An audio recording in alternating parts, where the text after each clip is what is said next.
ఎంత బుద్ధిహీనులు మేము, ఎంత జ్ఞానం లేని వారు మేము.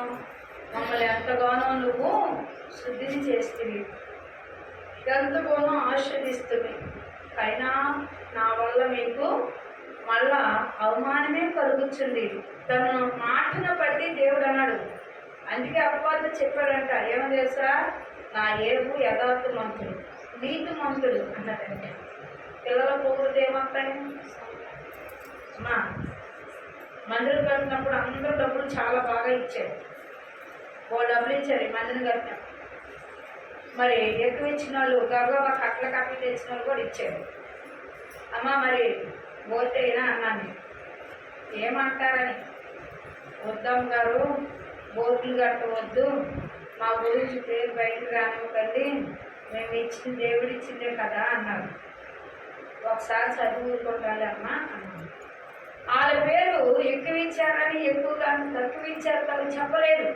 వారికి ఏం రాకూడదు, శ్రమ రాకూడదు, శ్రమ రాకూడదు. తల్లి ఎప్పుడు బిడ్డలు ఎప్పుడు ప్రేమించాలి తప్ప, ప్రేమతో చూడాలి తప్ప గొప్పలు చెప్పకూడదు.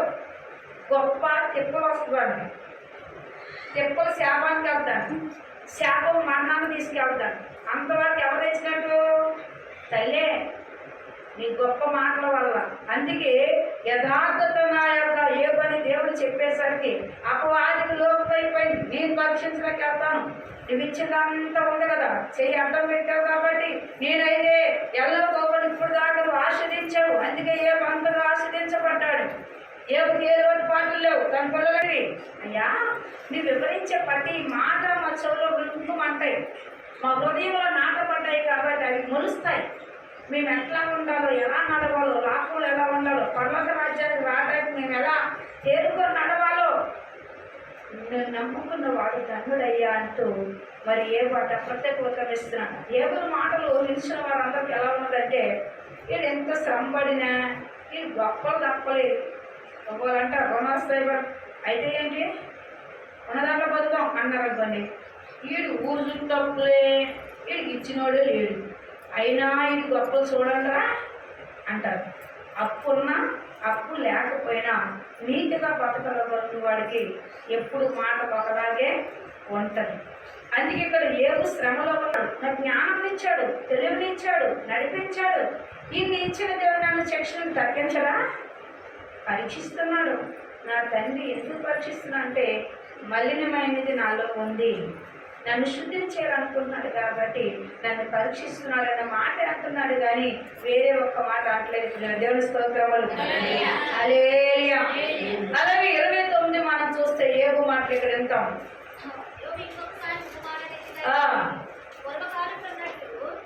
ఏబు ఇంకొకసారి ఉపమాన రీతిగా ఇట్లాను, పూర్వకాలం ఉన్నట్లు నేను ఇది ఎడలా ఎంతో మేలు, దేవుడు అన్నగా కాపాడినది దినములోను ఉన్నట్లు నేను ఎడలా ఎంతో మేలు. అప్పుడు ఆయన దీపము నా పైన ప్రకాశించెను, ఆయన తేజస్సును నిశ్చీకరణ తిరుగులాడుచు ఉంటిని, నా అపరాధ దినములో ఉన్నట్లు నేను ఎంతో మేలు. హల్లెలూయా, హల్లెలూయా. చీకటి ఇంటి మీద ఆవరించినప్పుడు దేవుడు ముందుగా చూపిస్తాడు, రాబోయే శ్రమం చూడు, దానిని గురించి గట్టిగా మొరబెట్టు, కన్నీరు దాచాలి. నువ్వు శ్రమ ఎంత లోతైన శ్రమ అంటే మరణమించినంత శ్రమ నీకు రాబోతుంది. ఆ శ్రమను నువ్వు తప్పించుకోవాలంటే ఇప్పుడు నేను విడిచిపెడుతున్నాను, నా చెయ్య పక్కకు తీసుకున్నాను కాబట్టి ఈ చీకటి నేను ఆవరిస్తుంది. నేనున్నంత వరకు నీకు భయం అంటూ లేదు. నిన్ను పరీక్షించే టైం వచ్చింది. ఒకవేళ నువ్వు పాపం చేయకపోయినా నువ్వు పరీక్షించబడతావు. ఒకవేళ నీతిమంతుడు ఉన్నా పరీక్షించబడతావు, లేదు నువ్వు హెచ్చించున్నా పరీక్షించబడతావు, లోకంలో నిందలు పడుచున్నా పరీక్షించబడతావు. ఎందుకంటే నేను దేవుడు నీతిగా చూడాలనుకుంటున్నాడు. హల్లెలూయా, హల్లెలూయా.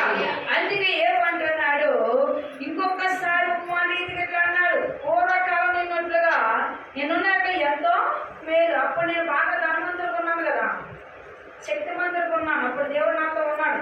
దేవుడు మాతో ఉన్నాను చెప్పు, మనం ఎక్కడ మాట్లాడితే అక్కడ పరిశుద్ధకరాలే, దీవెనకరాలే. మనం తొట్టెళ్ళిపోతున్నాం, ఒకసారి ఎప్పుడు పరీక్షించుకోవాలంట. మనకు మనం ఎప్పుడు కూడా చూసుకోవాలి. ఉదయకాలం సాయంత్రం దాకా ఎవరన్నా మాట్లాడినామేమో, ఒకవేళ కనుసైకి చేసి వాళ్ళతో ఏమన్నా అబద్ధ మాటలు మనం సాధ్యం చెప్పామేమో, దేవునికి ఇష్టం లేనివి. అలాంటి మనకున్నాయి, మనం చూసుకోవాలండి.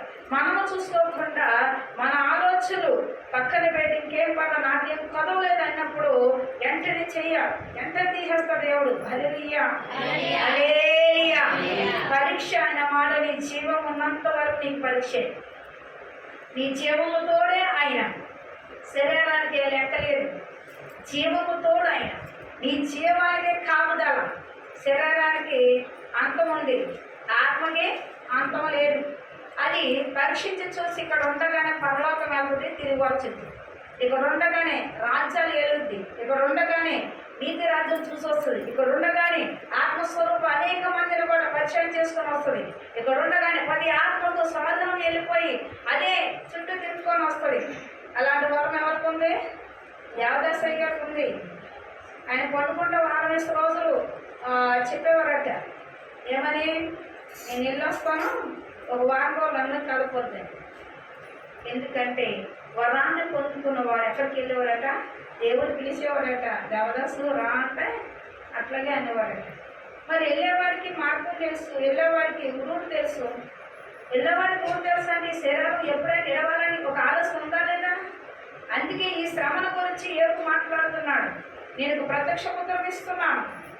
ఏమిటంటే, దేవుడు నన్ను కాపాడి దినముల్లో ఉన్నట్లు నేను ఇన్ని ఎడల ఎంత మేలో, అప్పుడు ఆయన దీపము నా తలపైన ప్రకాశించింది. ఆకాశం ప్రార్థన చేస్తున్నప్పుడు గొప్ప వెలుగు ప్రకాశించింది అనుకోండి, ఆయన ఆలోచన చూసినప్పుడు ఏమో చాలా సంతోషపడిపోతారు. హృదయమంతా సంతోషం, ఆనందము గంతులేస్తూ ఉంటారు. ఆనందం నిజమే, దేవుడు మనకు తోడున్నాడు కాబట్టి మనకు ఆనందమే. కానీ దాన్ని ఎప్పుడు ఎల్లవేళ కాపాడుకోవాలి. మనం ఎప్పుడు కాపాడుకోకపోతే అది ఏమవుతుందంటే, ఏదో ఒక రోజు చీకటి ఆవరించింది. చీకటి ఆవరించినప్పుడు వెలుగు పక్క తప్పుకుంటుంది. ఎందుకంటే పరీక్షించడానికి ఒక సమయం వచ్చింది. నెల మొదలుగా నెల వరకు చదువుతున్న బిడ్డలు, కొంతమంది వారాల్లో స్కూల్లో పరీక్షలు ఉంటాయి, కొంతమందికి నెల వరకు పరీక్షలు ఉంటాయి, కొంతమందికి 2 నెలల పరీక్షలు ఉంటాయి. ఇలా పరీక్షలు పెడుతూనే ఉంటారు మాస్టర్లు. అలాగే దేవుడు కూడా హెచ్చరించడానికి ఏం చేస్తాడంట, పరీక్ష పెడతాడు. కొన్ని క్రియలను బట్టి వస్తాయి, కొన్ని మేలును బట్టి వస్తాయి, కొన్ని మనము అనుకోకుండా ఎంత బాగున్నా, ఎంత సరదాగున్నా, ఎంత సంతోషంగా ఉన్నా అప్పుడు కూడా పరీక్ష అవుతుంది. ఈ పరీక్ష దేనికోసం ప్రభు అని నువ్వు ప్రార్థన చేసినప్పుడు ప్రభు చెప్తాడు, ఇదిగో ఫలాన్ని చేయబోతున్నాం, అందుకే ఈ పరీక్ష. మరి పరీక్ష చూస్తున్నా నీవు, అవునా ప్రభా, అది నీ చిత్తము నాయన, నీ చేతుల్లోనే నన్ను చారనివ్వకు, నీ కృపలో నన్ను వడ్డీలో చెయ్యి ప్రభా, నిరర్థములను కాపుంచు, నన్ను అపవాది గారికి అమ్ముడు చెయ్యకు. ఎందుకంటే నా క్రియలు చాలా చెడ్డవి, నేను గుర్తుకొట్టు లాంటి వాళ్ళని వాక్యమే సెలవిస్తుంది. అయినా నువ్వు శుద్ధి చేసావు కదా, మరి శుద్ధి చేసావని ఎంత ప్రేమయ్యా నీకు, నన్ను ప్రేమించామంటే ఎంత ప్రేమ. లోపల ఎంతమంది లేరు, ఎంతమంది గతించుకోలేదు, ఎంతమందినైనా అయ్యా రోగంలో పడి ఉన్నారు, ఎంతమంది మంచాల మీద ఉన్నారు. ఈ వాక్యం వాళ్ళందరికీ వెళ్ళక ఎంతమంది కుటుంబాలు నశించిపోతున్నాయ్యా. అయ్యా ఈ దినము నన్ను రక్షించవయ్యా అంటూ ఏబు తన ఆత్మఘోషం చెప్పుకుంటున్నాడు. అందుకే నేను అట్లా ఉంటే మేలు, నేను ఇట్లా ఉంటే మేలు అంటున్నాడు. ఆ రోజు దినాల్లో నేను దేవుడిని ఎరగకముందు, దేవుడు ఎరిగిన తర్వాత కంటే ఎరగనప్పుడు శోధంలో ఉన్నాను. దేవుడు ఎరిగిన తర్వాత ఆయన వెలుగు ప్రకాశించబడింది, నన్ను లేవనెత్తాడు, ఆస్వాదించాడు. కానీ నాకు ఒకవేళ ఆయనకి నచ్చని ఏదో నాలో లోపం ఉంది, అందుకే నన్ను ఇంతగా పరీక్షిస్తున్నాడని మరొక వాగ్దానం చేస్తున్నాడు. దేవ స్తోత్రములు.